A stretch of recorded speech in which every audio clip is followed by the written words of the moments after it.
regular Thursday night offering from Refuge Recovery World Services. I'm Noah. Welcome, everybody.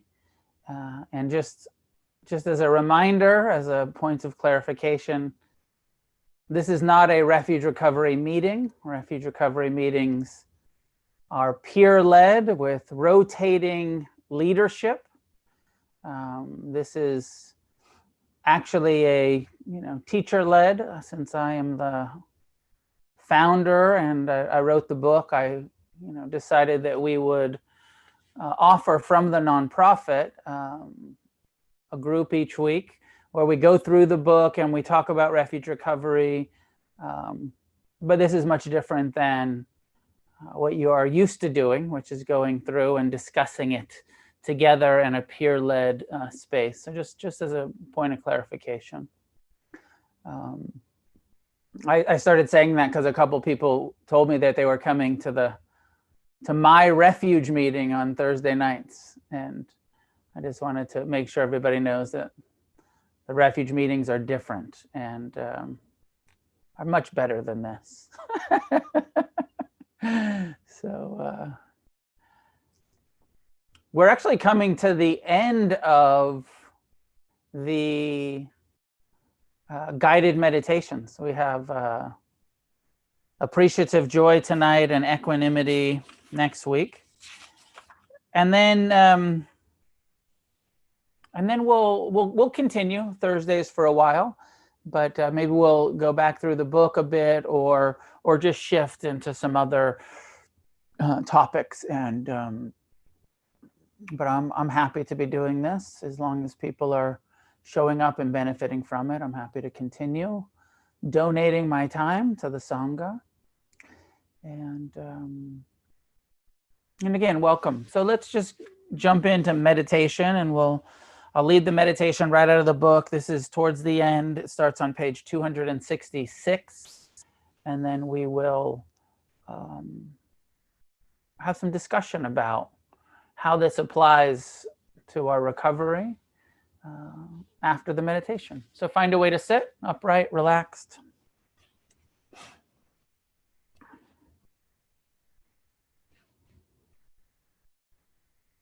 Appreciative Joy meditation. Find a comfortable way to sit and allow your eyes to close. Bring attention into the present time experience of the body.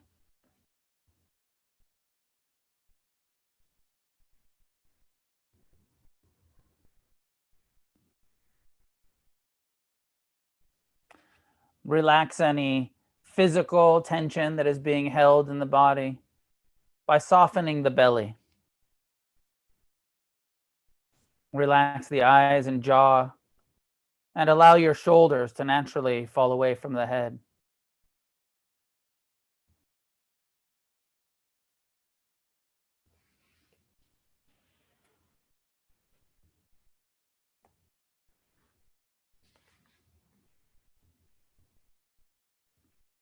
After a short period of settling into present time awareness,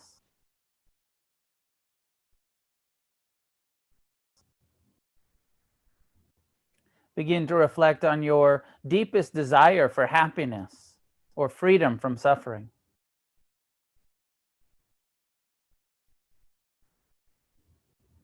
Allow your heart's truest longing for truth and well-being to come into consciousness.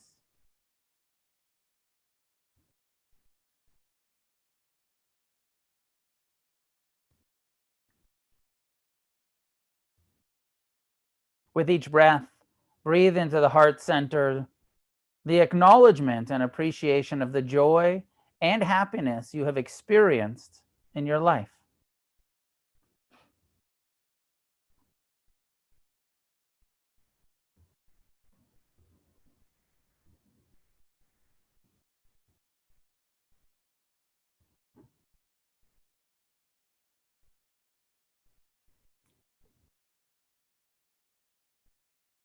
Slowly begin to silently offer yourself appreciative and encouraging phrases with the intention to uncover the heart's sometimes hidden response of gratitude. Your phrases can be as simple as the following: May I learn to appreciate the happiness and joy I experience.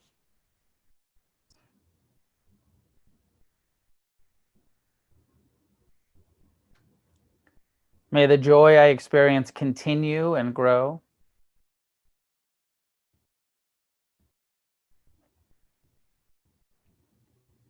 May I be filled with gratitude and non-attached appreciation.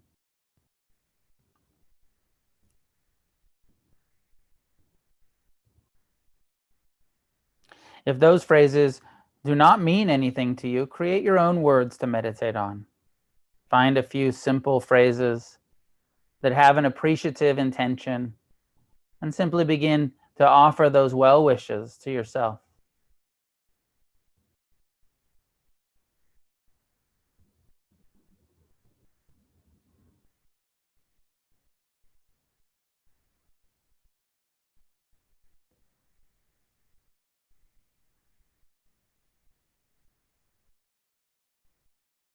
As you sit in meditation, repeating these phrases in your mind, the attention will be drawn, as with mindfulness meditation, back into thinking about other things or resisting and judging the practice or your own capacity for appreciation and gratitude.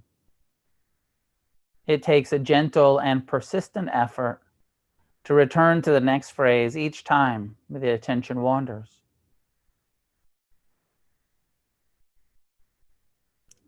May I learn to appreciate the happiness and joy I experience. Feel the breath and the body's response to each phrase.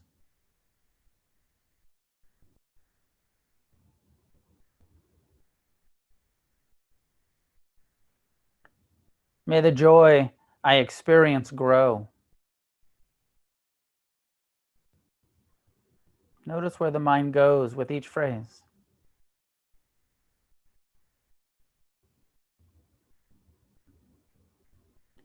May I be filled with gratitude and non-attached appreciation.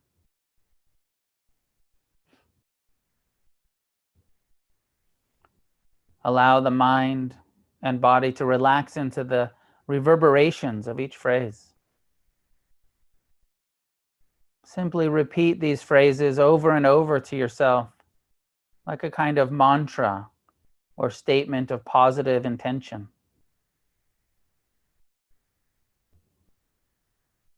But don't expect to instantly feel grateful through this practice. Sometimes all we see is our lack of appreciation and the judging mind's resistance. Simply acknowledge what is happening and continue to repeat the phrases, being as friendly and merciful with yourself as possible in the process.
Now bring the attention back to the breath and body. Again, relaxing into the posture. Then bring someone to mind who's been beneficial for you to know or know of, who has inspired you or brought joy to your life.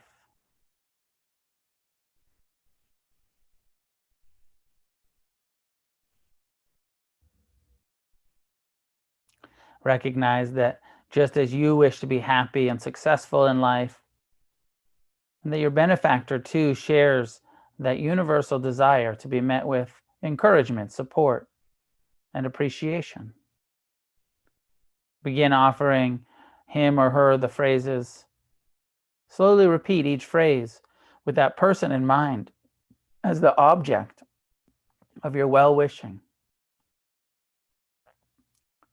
Just as I wish to learn to appreciate the happiness and joy in life, may you too experience joy. May you be filled with appreciation for your happiness and success.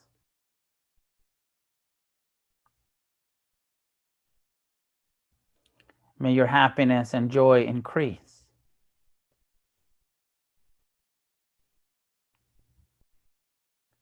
May you be successful and met with appreciation.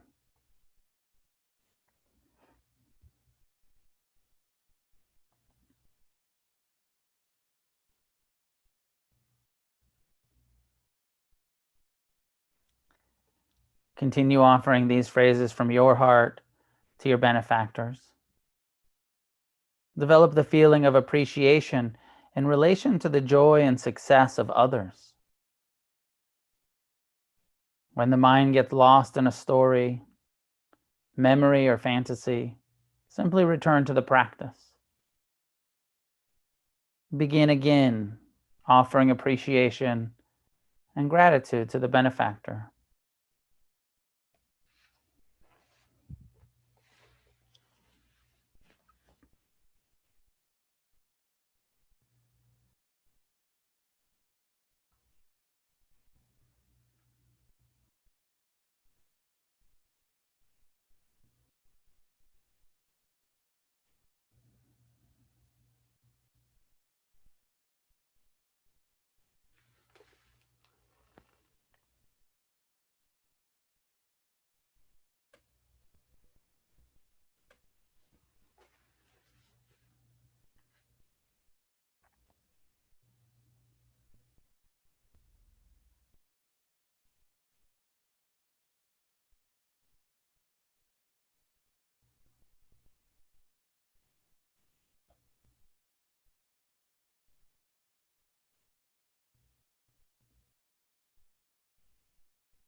Now let the benefactor go and return to your direct experience of the breath and body.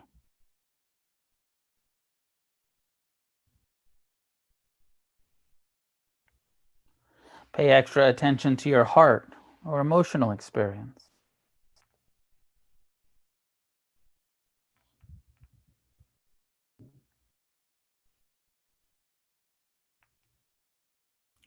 Then bring to mind someone who you do not know well, someone who is neutral, someone you neither love nor hate, perhaps someone you don't know at all, a person you saw here today or walking down the street or in traffic, with the understanding that the desire for joy is universal. Begin offering that person the appreciative phrases.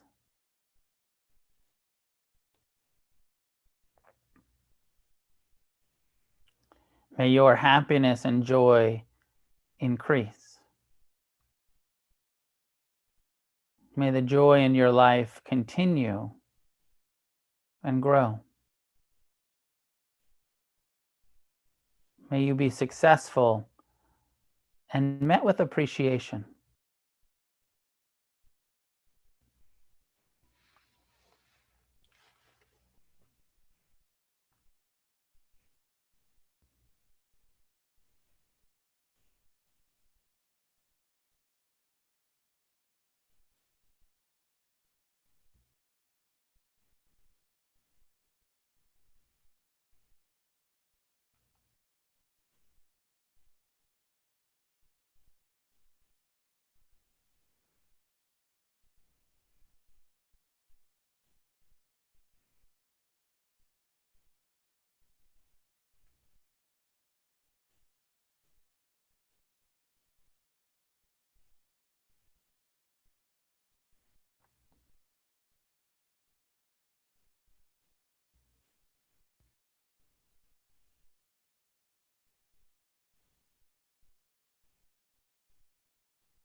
Now bring attention back to your breath and body.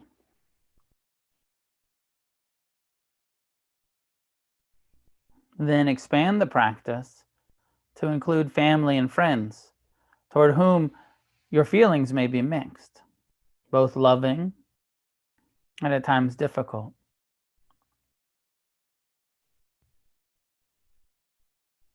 May your happiness and joy increase. May the joy in your lives continue and grow.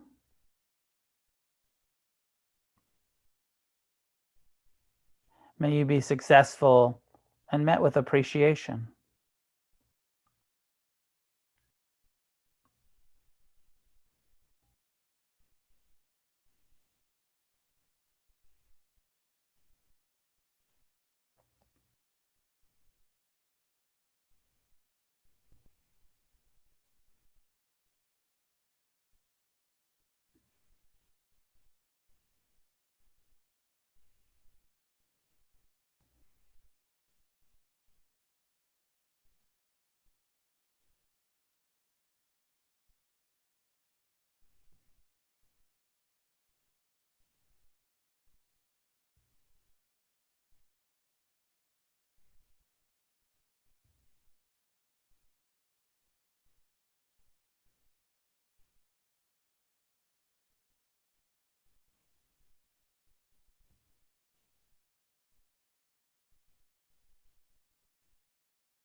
Now bring attention back to your breath and body. And then expand the practice to include the difficult people in your life and in the world. By difficult, we mean those whom you have put out of your heart,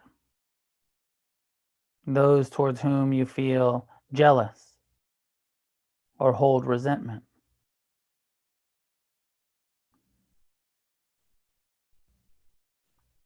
even with the most basic understanding of human nature, it will become clear that all beings wish to be met with appreciation. All beings, even the annoying, unskillful, violent, confused, and greedy, wish to experience joy. With this in mind, and with the intention to free yourself from jealousy, fear, and ill will, allow someone who is the source of difficulty in your mind or heart to be the object of your appreciation meditation. Meet that person with the same phrases, paying close attention to your heart-mind's response.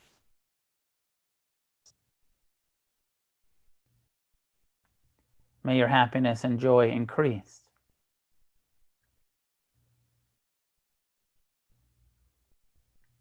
May the joy in your life continue and grow.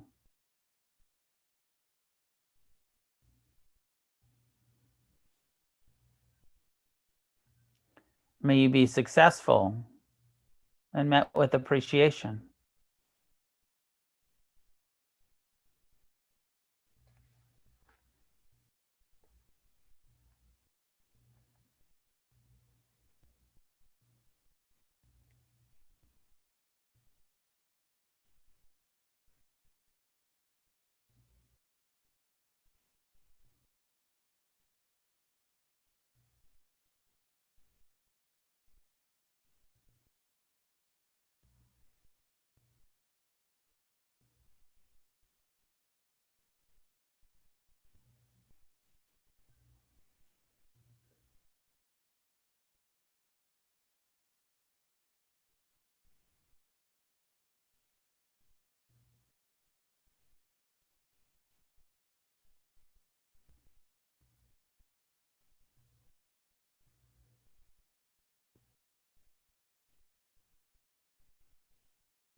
Now let's begin to expand the field of appreciation to all those who are in your immediate vicinity.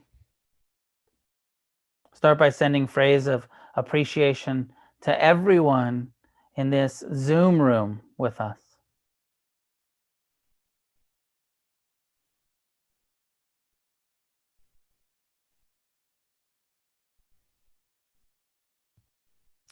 Then gradually expand to those in your town or city, allowing your positive intention of meeting everyone with appreciation to spread out in all directions.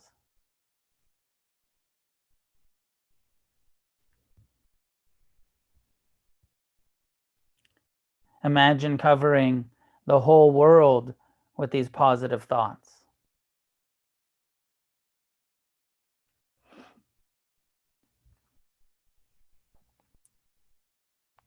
Send appreciation to the north and south, east and west. Radiate gratitude and appreciation to all beings in existence, those above and below, the seen and the unseen, those being born and those who are dying. With a boundless and friendly intention, begin to repeat the phrases of appreciative joy. May all beings experience happiness and joy. May the joy in this world continue and grow. May all beings be successful and met with appreciation.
Now it is time to let go of the phrases and bring attention back to your breath and body. Investigating the sensations and emotions that are present now.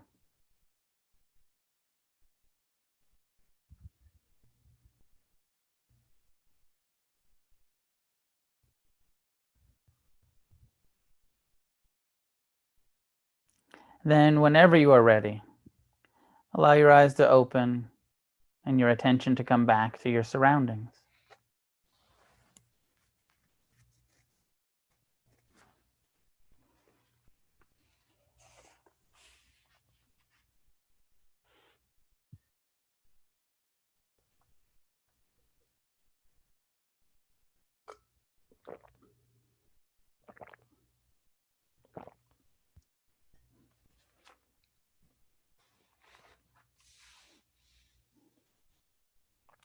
Offer a few reflections on this practice and the importance of this practice, and how difficult it is, and how it's a bit counter to some of our instinctual drives to meet ourselves and others, and especially difficult people, with appreciation. One of the issues here is that the reality for us human beings, based on our survival instinct, is that we're not great at retaining pleasant memories. We're not great at appreciating the impermanent, pleasant experiences that come through our life. Our natural tendency is to try to cling to them, keep them, as we all know, to become addicted to pleasant experiences. We're not good at non-attached appreciation. is not natural. And not just for us addicts, for all people, everyone that has a survival instinct, that, the second noble truth of craving being repetitive, because we're not satisfied by pleasure. We need more. We need the next pleasure. I was reading a neuroscience study at one point about the different ways that our human brain relates to stimulus, pleasant stimulus and painful, pleasant experiences, painful. And they said it's almost like the part of our mind that experiences pleasure is like Teflon. Like pleasure just slides right off. Which is one of the reasons why we're constantly like, wait, where'd it go? I want more. Wait, it's gone. I want more. It just slides right off. And so one of the reasons, I don't care that much what science says, but it's sort of nice when science explains it in this way. And then it normalizes for all of us of like, oh, that's why it's like this. It's Teflon. That's why I'm constantly craving for the next pleasant experience. I don't hang around and enjoy it, and I'm not good at that. I want to keep it, and I can't keep it. The other side of that was, they said, the part of our mind that remembers pain, that stores the kind of sense impression memory of pain, they said it's like Velcro. Pleasure slides right off. Pain is like, remember that pain. Remember. You notice that about your mind? And so the Buddha knew this, and he said, okay, because that's how the mind is, craving is repetitive, and we're not good at, develop a practice of appreciating the impermanent, pleasant experiences that arise and pass through us. This is a lot of what we're doing in mindfulness. He said, but also there's another great opportunity here for joy. And that's not, and it's, the core of it is empathy.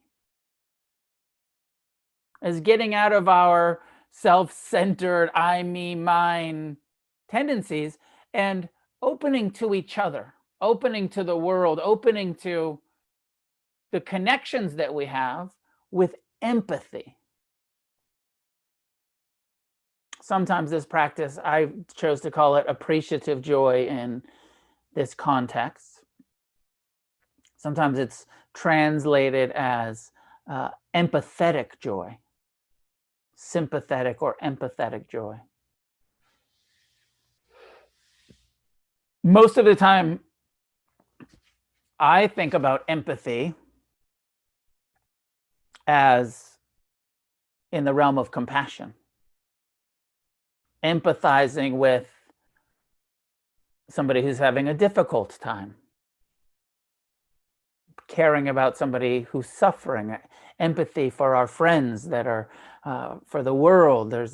It's usually, I feel in my own conditioning, you can look at your own mind, that empathy usually, I think of it in this context of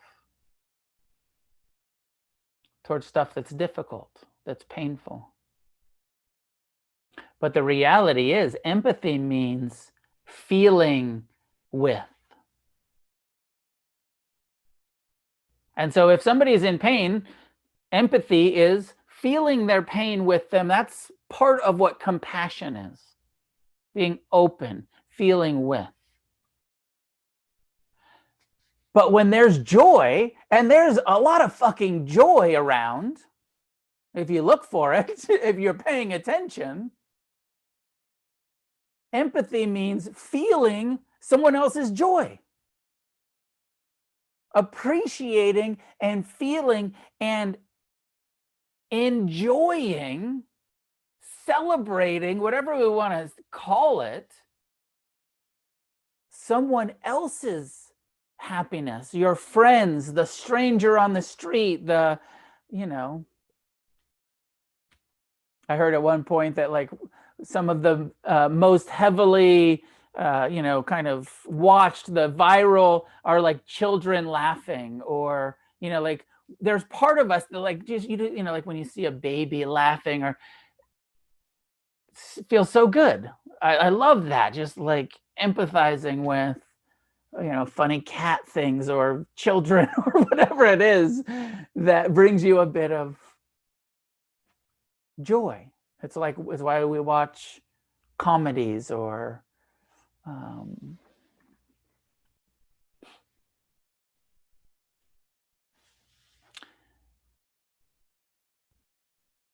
with 7 billion, what is it, almost 8 billion humans on the planet. It's so easy because of our survival instinct and our kind of fight or flight threats to just look at what's wrong. So easy to look at you can look at this world, and depending on the lens you're looking into, be like, wow, it's all suffering around here.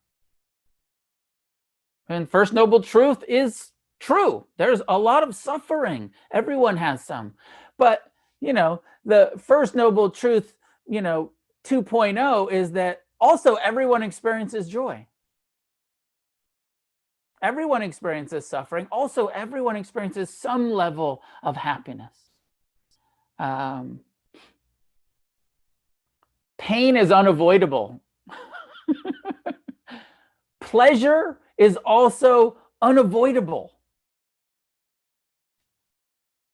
Some of you've tried very hard to avoid pleasure, and you became very spiritual, and renunciation, and this is the Buddhist story. He said, I spent years trying to avoid pleasure. I was an ascetic. I tortured my body.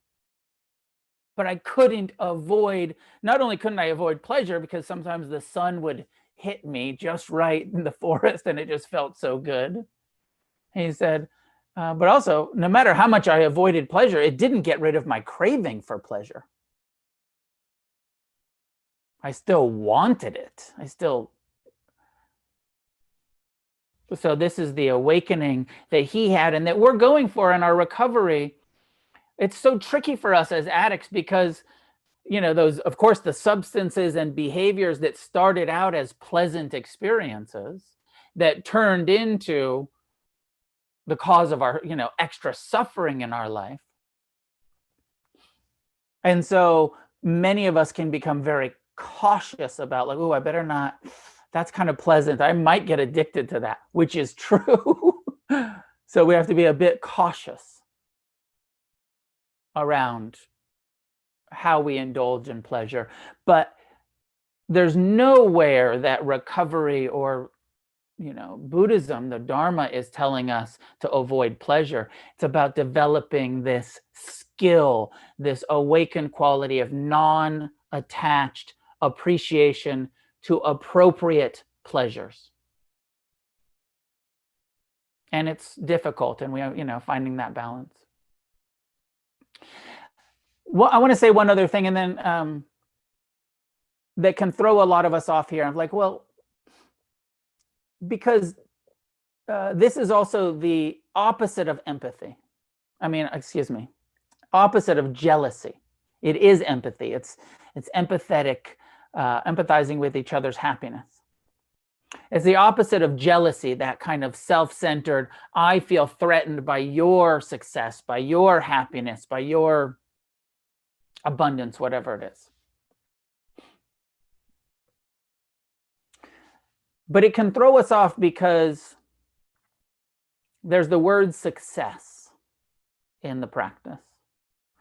And especially when we're talking about our enemies, and maybe you have big resentments against, the billionaire class. And you're like, I really have to send appreciative joy to these guys and wish them more success after. So I just want to unpack this and say that the core of it is wishing for continued happiness and success for those people that are earning it in an appropriate way. Does this make sense? If somebody's a sociopath and they really are happy about hurting people, that's not an appropriate object of your appreciative joy. Be like, what? They look like they're having a great time destroying the planet. Not an appropriate object. Actually, they need compassion because of their confusion, their delusion, their ignorance. Just because somebody appears to be happy while hurting others doesn't mean they're truly happy. They're in a delusion. That's not true joy. That's not true happiness. That's deep confusion. So we have to look a bit deeper. We have to understand that if you're uber successful based on oppression and, unbridled capitalism that's destroying the planet, not an appropriate object of appreciative joy. Compassion, forgiveness, seeing the suffering of greed. What's really happening there is the suffering of greed. This makes sense. I hope this makes sense, because the reason I clarify it in this way is because I've struggled a lot with this practice of, how do I, wish happiness for people that I know are so filled with ignorance, no matter how successful they are. I know that their success is earned by lying and cheating and stealing and oppressing and destroying the, communities or planets or families. Or I don't want to wish for them to be more successful. I actually want them to fail miserably at their attempts to cause harm, out of compassion for the harm that they cause. I hope that's, so just framing this as, and maybe I should have framed it better in the instructions, but framing it as we're wishing for the continued success that is earned well, and really about like people's true happiness, which is not material. We know the material and the sensual world, a fucking dead end. So really we're wishing like a empathizing and caring about the spiritual happiness, the awakening, the recovering. Like in recovery, when you see somebody come in and they're really suffering, and then a couple weeks or a couple months and they're starting to smile and they're like, this isn't that bad. And, I'm kind of digging this. And you just feel so, that's like such an appropriate, that person is doing the work and they're earning some freedom, some happiness. Such an appropriate object of this appreciative joy. All right, I could go on and on, but I hope that those points help clarify empathy and looking deeply at, how people are earning their happiness and making sure that it's a skillful, worthy recipient of our appreciative joy.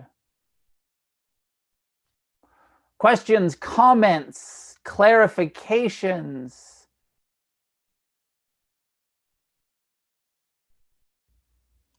Dean, jump in.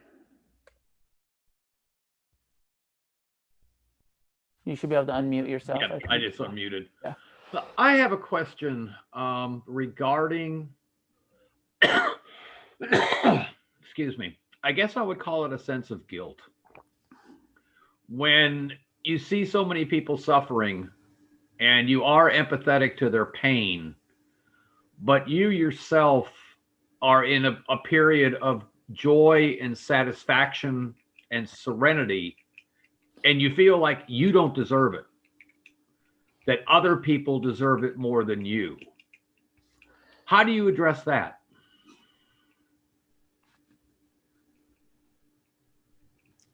More loving kindness practice. More of the, from the Buddhist perspective, that feeling of unworthiness is a delusion. You are not unworthy. Nobody's more worthy, right? But it's a very common experience that so many of us have. The comparing mind comes in and says, oh, I'm not, more worthy.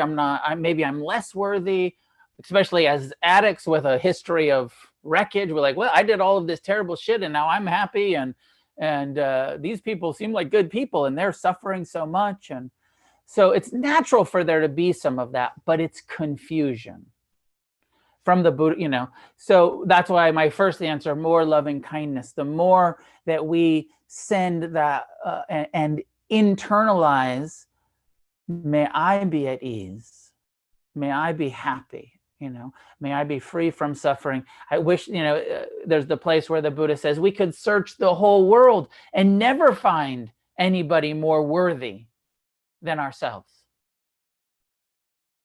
Because you are a Buddha, because you have Buddha nature, because you've done the work to awaken, to recover, you're purifying your own karma. You've earned your happiness. You're worthy of your own happiness. There's that place where the Buddha touches the earth after enlightenment, when his own mind is having this same attack of like, why do you think you're worthy, Siddhartha, of awakening? And he touches the earth and he says, because I'm part of this planet and we're all worthy. There is no hierarchy of worthiness here. We are all the four elements, interconnected, interdependent, and karmically responsible for our actions, as is everyone else. So the more we do the loving kindness, the more we understand that, then those thoughts, the unworthiness will come up and we meet them with compassion. We meet that thought with forgiveness. Yeah, it's just really difficult because I've come to realize that I was not a good person. Yeah. And there are regrets. Yep. And it just kind of wells up sometimes. Of course. And regret is healthy. This is important. We should all have regret for the ways that we've harmed ourselves and harmed other people. What you said, like, not all of the times where we haven't been good people, where we've been unskillful, where we've been.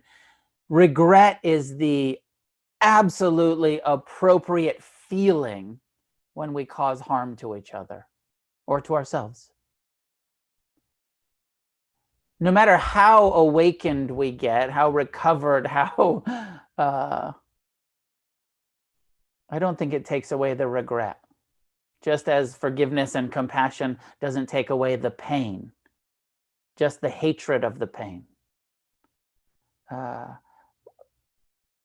But what we do is we learn to meet that regret with compassion and with forgiveness. And then kind of see, oh, the judging mind is trying to, it's Mara attack again. The judging mind is comparing me to others, and we're equally worthy. Now, there's no hierarchy of worth. Everyone, equality, equally, no matter what we've done. There's that Angulimala. You familiar with Angulimala? Angulimala is this character in the lifetime of the Buddha who's a serial killer and joins the Sangha, and he's murdered all of these people. And talk about unworthiness and having been a bad person, like seriously, had been an unskillful, confused being. But he joined the Sangha and he purified his karma and he forgave and asked for forgiveness. And, there's a whole story about it. But it's one of the Buddhist stories that shows no matter what you've done, you can wake up, you can get free. You still have goodness within you. And that the Buddha, quickly, embraced him and let him into the Sangha and said, this is a community for everyone that wants to be free. And this human potential for awakening is open to everyone, not just good people. Thank God for us. I would be in big trouble. All of us would, and not just us recovering addicts. Nobody would get in the door. Thank you, Noah. You're welcome. Elle, please jump in. Hey, Noah. So it was interesting tonight when we were doing this meditation. I had this sense of something that's been happening that I hadn't noticed. In all of these kind of telescoping meditations, the compassion meditation, Tonglen, where we keep going telescoping out, let's say, and we're starting with the self. Whoa. And then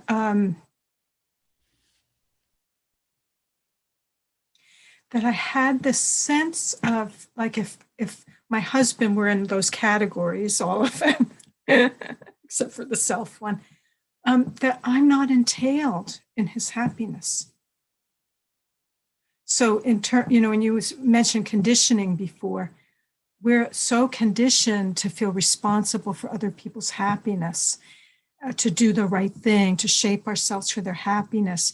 And then part of my addiction is that I need to, I feel the need to, I don't need to slide out sideways when somebody bumps me or I've done something wrong or some relational conflict happens and I get scared. And so there's something about these meditations that's been working on my psyche, I think. And I was able to feel more of my selfness. And then this notion that other people are 100% responsible for their own actions. And I'm feeling it working on me in an unconscious way. And I love that. Beautiful. Beautiful. And you just said it. And it's the meditation next week, equanimity. Right. In order to balance all of this love that we're sending out and all of this compassion and appreciative joy, and we have to come back to the balancing quality of understanding that everyone has their own karma. Right. And our wishes for them. I mean, equanimity, and we'll get into it next week. It's, it's Buddhist Al-Anon. It's the antidote to codependency and to controlling and Yeah. And many of us, that's one of the manifestations of our craving and our addictive tendencies is wanting to control others and feeling overly responsible, or like Dean was just saying, feeling like they're more worthy than us. And this is where the kind of awakening that Buddhism is offering us, and these practices are offering us, balance with, I care about you, I love you, I appreciate you, and I know I can't make you happy. My job is to cause you no harm. Cause no harm, or as little as possible. Right. Let's not have too high of a bar, marriage, like, you're going to cause a little harm to each other. You're going to offend each other, all of that. But yes, that's why we have our precepts and our training on how we communicate and how we show up. Yes. Great. And, and just love what you're saying about the more we do it, it works. It's also the addition of, we're not only staying sober, we're awakening. Yes. And that helps us to. Well, and I can also frame this being whole sober. thing. Yeah, staying sober, but also it's like relapse prevention. Like, what do people go back to the old behaviors about? Around unworthiness, we relapse. Around resentment, we relapse. Around jealousy, we relapse. Around, all of this stuff. Yes, awakening, and also solid emotional sobriety, so that we're less likely to go back to the old behaviors. So these become awakening practices and relapse prevention practices. Thank you. Thanks, Noah. Ben, last one. Hi, Noah. Thank you for your service. My question is about if you have any suggestions around how I might apply my practice to better find bottom lines and boundaries when it comes to non-substance processes and behaviors that are pleasurable, and finding that point, how much is too much of a good thing, and when am I stepping into the realm of too much?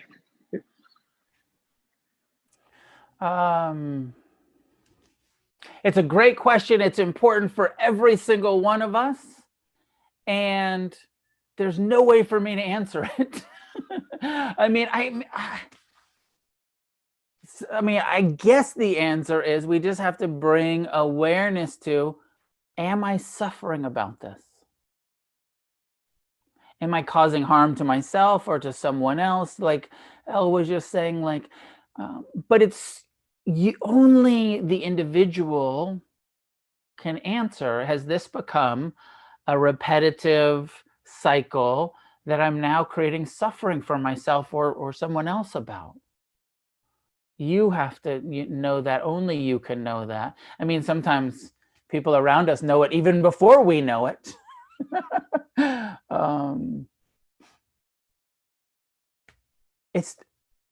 don't feel like I can give a good answer here, but I feel like it's the right question. And by continuing to bring this question to, has this, my relationship to money or sex or food or whatever behavior, has it become addictive? Am I, suffering about this?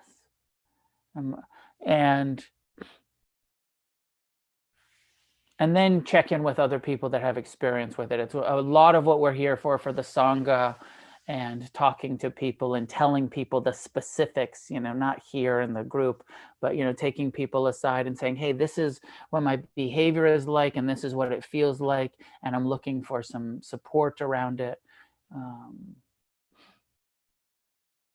I hope that's helpful. Yes, thank you. Thank you. Okay, that's enough for tonight.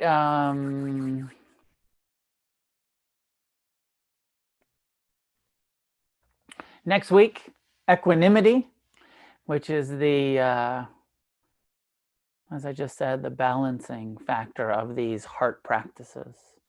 And I look forward to that conversation. I guess it doesn't matter where I am since we're all online, but I'm taking a holiday next week. I'm going to New Orleans, and I'll do the class on Thursday night from New Orleans.